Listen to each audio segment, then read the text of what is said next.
Bienvenue à tous dans ce bulletin d'information. Les ressortissants des pays de l'Alliance des États du Sahel, AES, sont désormais soumis à de nouvelles règles d'entrée sur le sol béninois. Ce 26 juin 2025, l'Assemblée nationale du Bénin a adopté une loi régissant l'entrée, le séjour et la sortie des étrangers sur le territoire. Parmi ces ressortissants figurent ceux des pays de l'Alliance des États du Sahel, AES. Le ministre de la Justice du Bénin a précisé que ces ressortissants ne bénéficient plus de la libre circulation prévue par les accords de la CEDEAO en raison de leur retrait de cette institution sous-régionale. Désormais, tout étranger devra présenter un passeport ou un document d'identification valide ainsi qu'un visa délivré par les autorités béninoises compétentes à moins de disposer d'une exemption ou d'une carte de résident. À défaut, l'étranger concerné sera refoulé à la frontière conformément à la loi. Toutefois, les ressortissants de l'AES, conformément aux engagements du Bénin envers l'unité africaine, restent exemptés de visa ou de titres de séjour comme tous les citoyens africains.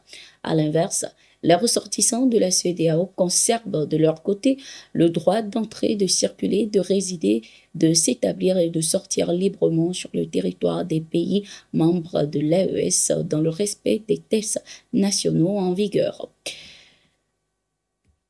Que faisait le président Patrice Talon en Côte d'Ivoire? C'est la question que nombreux se posent depuis la visite du président béninois ce 24 juin 2025 à Abidjan pour rencontrer son homologue ivoirien Alassane Ouattara. Selon la présidence ivoirienne, les deux chefs d'État ont échangé sur le renforcement des relations bilatérales et sur la situation sous-régionale dans un contexte politique tendu après le 67e sommet de la CEDEAO marqué par le retrait du Mali, du Burkina Faso et du Niger. Le sommet auquel n'ont pas pris part ces deux présidents avait évoqué la recomposition de la région suite au retrait des pays du Sahel.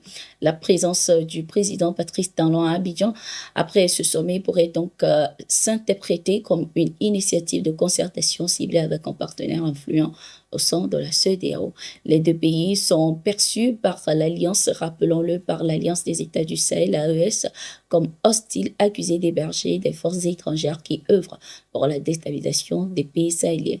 Lors de cette visite, les échanges entre les deux présidents ont également porté sur ce sujet. Les discussions ont abordé les enjeux électoraux. La Côte d'Ivoire se prépare à la présidentielle d'octobre 2025 où Alassane Ouattara n'a pas encore clarifié s'il briguera un 4e mandat.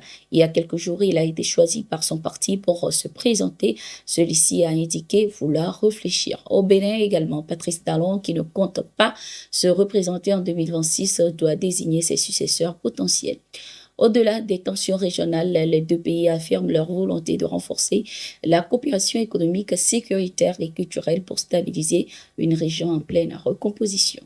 Le Niger accueille ce 27 juin 2025 le premier forum de la jeunesse de la Confédération des États du Sahel, AES, au centre Mahatma Gandhi de Niamey, organisé par le Conseil national de la jeunesse du Niger sous l'égide du ministère de la Jeunesse et des Sports. Cet événement marque une étape clé dans la construction de l'intégration régionale.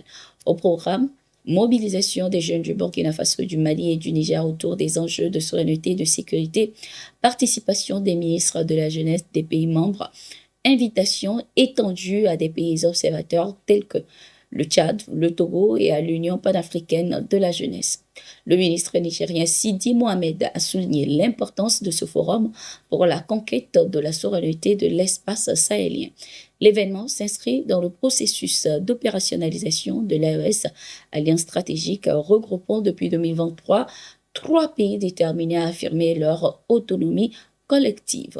La République centrafricaine est en deuil après une tragédie survenue ce 25 juin 2025 au lycée Barthélemy Bongada de Bangui, alors que plus de 5300 élèves passaient les épreuves du baccalauréat. L'explosion soudaine d'un transformateur électrique a provoqué une panique générale entraînant une bousculade meurtrière. Le bilan provisoire fait état d'au moins 29 lycéens décédés et de nombreux blessés, certains dans un état grave.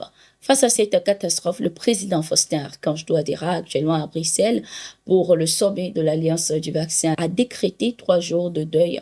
Il a exprimé sa profonde tristesse et présenté ses condoléances aux familles en deuil.